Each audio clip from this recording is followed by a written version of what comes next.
With the Switch 2's Joy-Con having a mouse mode, it was safe to assume that Nintendo would release a game that goes all in on showcasing the gimmick.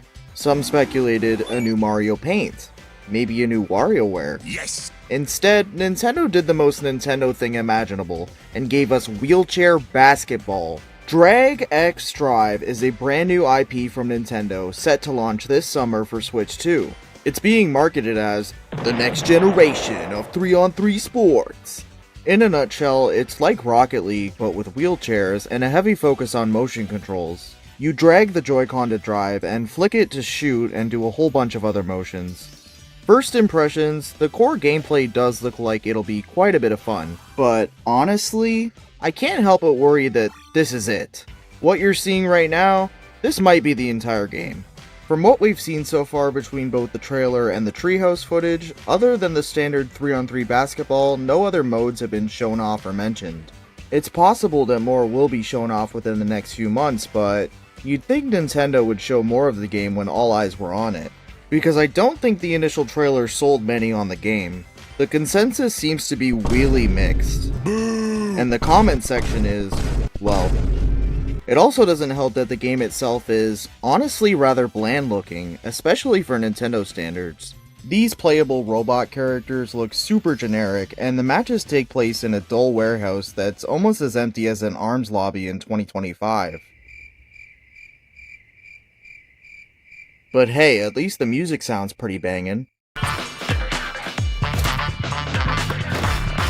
I don't mean to sound too pessimistic, especially for a game that isn't even out yet, but I can't help but feel a little bit of deja vu because this feels like it could be ARMS all over again. Both are motion control oriented sports games built around rather niche concepts. ARMS launched around 4 months after the initial Switch's release, and did manage to sell over 2 million units, which for a brand new fighting franchise is actually quite impressive. However, I do think at least some of that is due to the lack of games available in the Switch One's first few months, with people simply looking for something new to play, and figured they'd give Nintendo's new franchise a chance. But many regretted taking that chance, as ARMS wasn't the next Splatoon level hit that I'm sure Nintendo was hoping for. The game launched at full price with a severe lack of content, and while it did receive free content updates over the next 6 months, by that point many had dropped the game and moved on to bigger and, quite frankly, better games. I'm just playing ARMS, you know I love you. With Min Min getting added to Smash, that was the final nail in the coffin for ARMS, with no updates or any sign of a sequel anytime soon. Speaking of Smash, imagine this wheelchair guy gets added. Lots of potential for a unique moveset there, and Little Mac would only end up having the second worst recovery in the game. So while ARMS wasn't necessarily a financial flop for Nintendo, it just lacked impact and overall didn't live up to expectations. As for Drag X Drive's launch this summer, I don't think it'll do nearly as well as ARMS did, considering the Switch 2's launch window is quite stacked. And with backwards compatibility for the Switch 1, people already have a massive library of games at their disposal. There's a lot more competition this time around, and I can't see many willing to take a chance on a new unestablished bare-bones looking sports game for the hell of it, especially at what could be $80.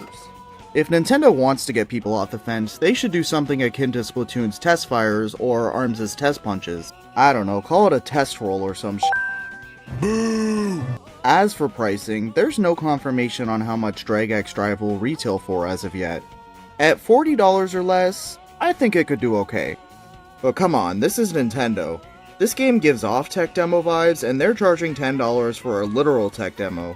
It's a brand new first party IP. I would not be surprised if they try and sell it for $80. In my opinion, I think this is one of those games that scream free to play, even if it was just for Nintendo Switch Online members. It would likely see a lot more success if that were the case, but like that's ever gonna happen. I guess at the end of the day, the core gameplay will be fun, but will it be enough to hook people? People who got to go hands-on with the game said it is a fun time, but have also raised concerns for the motion controls. Nintendo can push the motion controls all they want, but I don't know about you, I almost exclusively use button controls for ARMS. If they want this to have a legit competitive scene and more of a player base, standard button controls need to be an option. I hope I'm wrong about Drag X Drive and that there's way more to the game that meets the eye. Nintendo claims that while we have seen the core gameplay, There is more game beyond that, but fans will have to wait closer to launch to see what's hiding. But as for right now, I think it'll meet a worse fate than ARMS did. I just don't see many willing to pay an arm and a leg for this type of game.